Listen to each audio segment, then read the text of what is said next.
Hello, friends.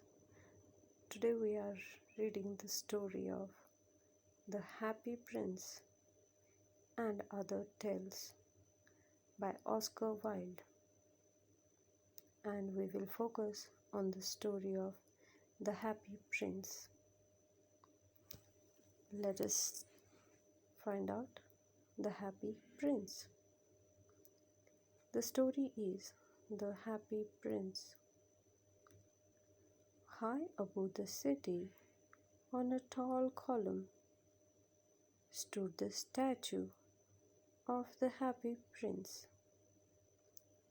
He was gilded all over with thin leaves of fine gold.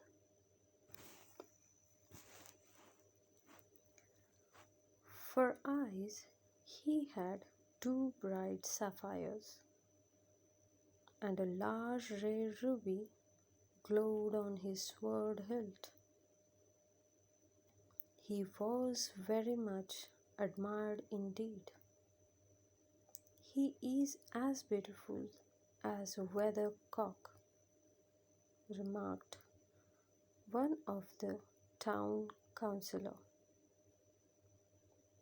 who wished to gain a reputation for having artistic tastes.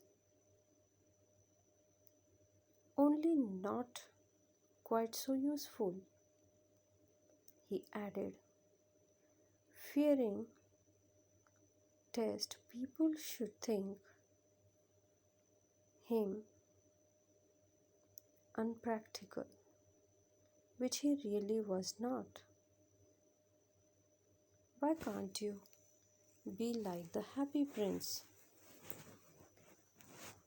asked a sensible mother of little boy who was crying for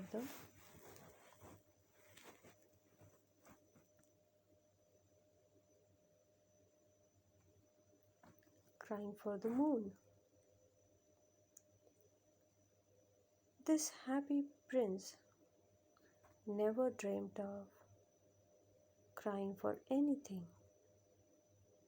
"I'm glad there is someone in the world who is quite happy," muttered a disappointed man as he gazed at wonderful statue. "He looked just like an angel," said the charity children as they came out of the cathedral in their bright scarlet cloaks and their clean white pinafores. "How do you know?" said the mathematical master. "You have never seen one." "Ah, but we have, in our dreams," answered the children. And mathematical master frowned and looked very severe, for he did not approve of children dreaming. One night there flew over the city a little swallow. His friends had gone away to Egypt 6 weeks before, but he had stayed behind, for he was in love with the most beautiful reed.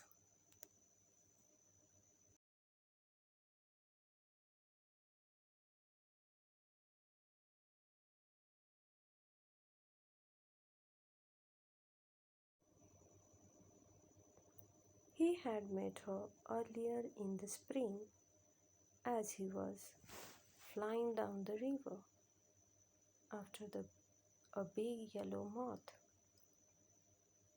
and he had been so attracted by her slender waist that he had stopped to talk to her. "Shall I love you?" said the swallow, who liked to come to the point at once, and the reed made him a low bow.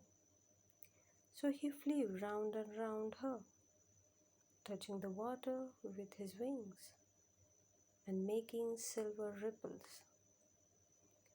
This was his courtship, and it lasted all through the summer. It is a ridiculous attachment, twittered other swallows. She has no money and far too many relatives. And indeed, the river was quite full of reeds. Then, when the autumn came, they all flew away. After they had gone, he felt lonely and began to tire to his lady love. She has no conversation, he said, and I am afraid that she is a coquette, for she is always flirting with the wind, and certainly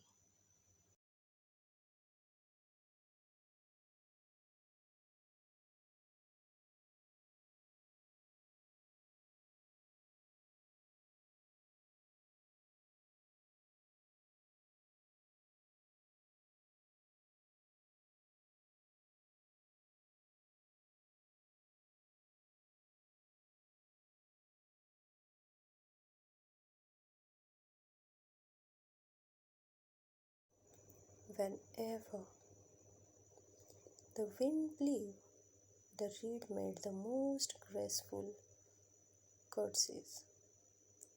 I admire that she is domestic, he continued,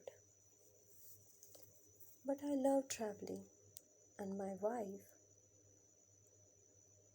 consequently, should love traveling also. Will you come away with me? He said finally to her. But the reed shook her head. She was so attached to her home. You have been trifling with me, he cried. I am off to the pyramids. Goodbye. And he flew away. All day long he flew, and at night time he arrived at the city. Where shall I put up? He said. I hope the town has made preparations. Then he saw the statue on the tall column. I will put up there, he cried. It is a fine position with plenty of fresh air. So he aligned just between the feet of the prince. I have a golden bed, he said softly to himself, and he looked around.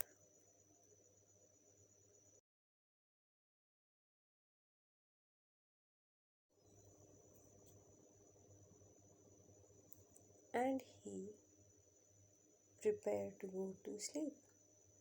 But just as he was putting his bed, his head under his wing, a large drop of water fell on him.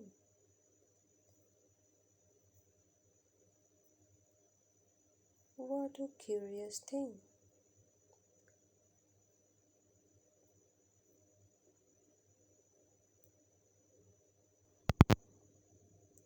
What a curious thing! He cried. There is not a single cloud in the sky. The stars are quite clear and bright, and yet it is raining. The climate in the north of Europe is really dreadful. The reed used to like the reed used to like the rain, but That was merely her selfishness. Then another drop fell. What is the use of a statue if it cannot keep the rain off? He said. I must look for a good chimney pot. And he determined to fly away.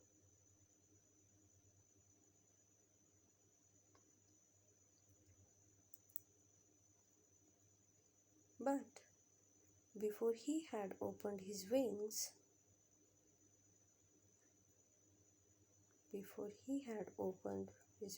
a third drop fell, and he looked up and saw. Ah, what did he see? The eyes of the happy prince were filled with tears, and tears were running down his golden cheeks. His face was so beautiful in the moonlight that the little swallow was